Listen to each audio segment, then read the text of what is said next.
What's up? Well, Matt, right.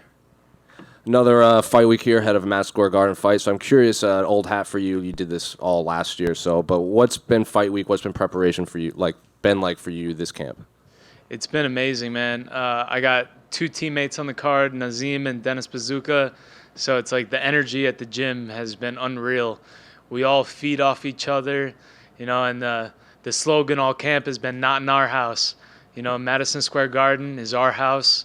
We're all New Yorkers, and we're ready to protect our homeland.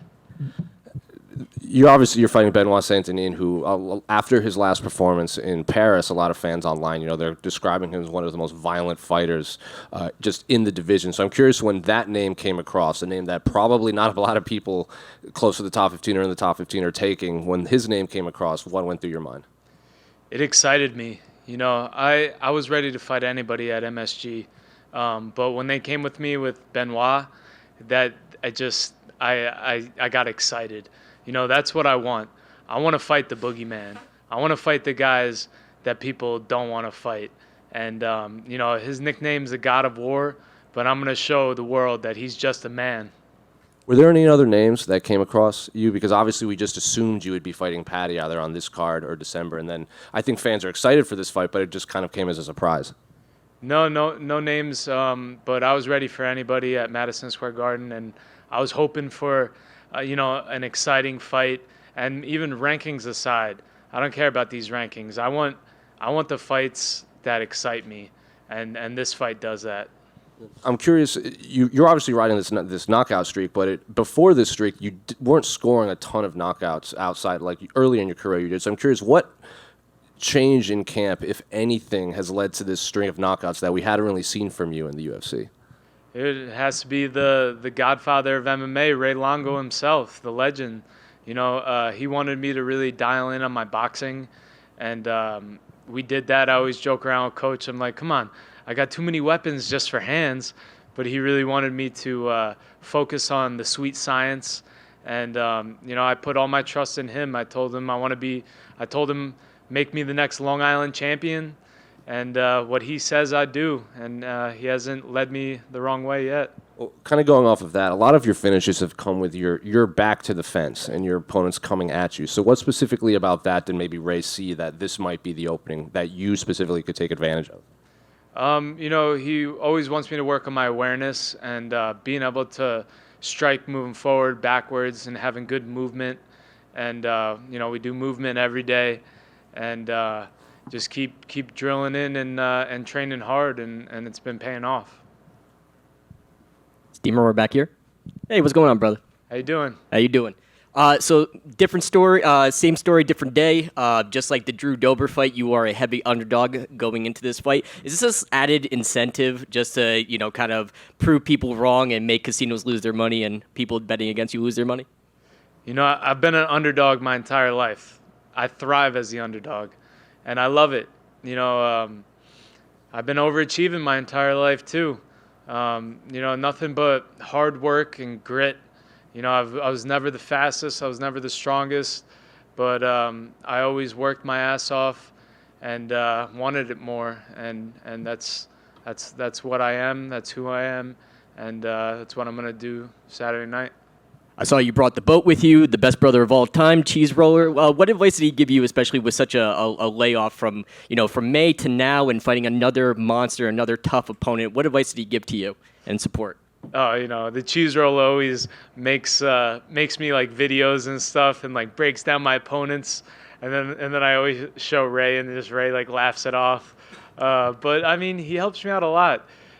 He's always helping me with my social media. And, talking with me, and, I wouldn't be where I'm at without him, without my dad, without my team, without my family. And I'm lucky to have it, and I feel really blessed that I can, share these experiences with them. Every fight week I got the peanut gallery running around with me, and we're having fun with it. So one more question from me. From your last fight till now, obviously training at Ray Longo's gym, Murders Row, and you have multiple teammates that are fighting on this card. What tools have you added to your arsenal? Can you give us a preview of coming attractions of what you're going to show off in this next fight? Yeah, I've got a lot of weapons in the arsenal that I haven't been able to show, in the octagon. And I think that Benoit is a perfect opponent. He's so well-rounded. He's on a 4-fight finishing streak with submissions and TKOs. And he's the perfect opponent that I could show all of my martial arts. I'm a mixed martial artist, not just a heavy-handed brawler. And I'm ready to show that I have jiu-jitsu, I have wrestling, I have Muay Thai, and I have boxing. And the way that I put it all together in the octagon is what I do best and what comes most natural. Thank you very much. Matt over here. How does it feel to be repping New York as the lone New York native of the main card? Dude, it feels great. I'm a New York born and bred. I got Long Island blood pumping through my veins, and I've got bacon, egg, and cheese all over. All in my body, and pizza, Sinelli's Pizza, just pumping in me, and I'm gonna go out there and represent the New York people well.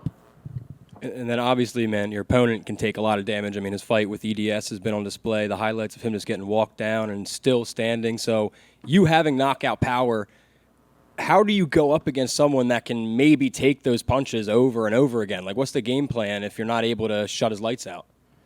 Every fight I'm prepared for a 15-minute war if it needs to be that. But, that's what they said about Dober. Before I fought Dober, they said nobody knocked him out. And then I knocked him out. Before I fought Ottman, he was undefeated. I gave him his first loss. Before I fought Valdez, he was undefeated. Gave him his first loss.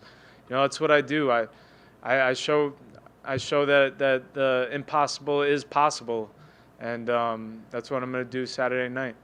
And then last one from me. I saw you tweeted that the veteran shorts aren't happening. Any idea why that kit didn't happen? No, I'm not sure why, but I'm dedicating this fight to all the brave men and women out there who served our country, and all the veterans out there. So I'm proud to fight on Veterans Day, and I'm dedicating that to all of them. Tough year for the Mets, huh? What'd you say? Oh. Right, other side. Oh. Tough year for the Mets, huh? Oh yeah, man. I don't want to talk about baseball. All right, thanks, guys.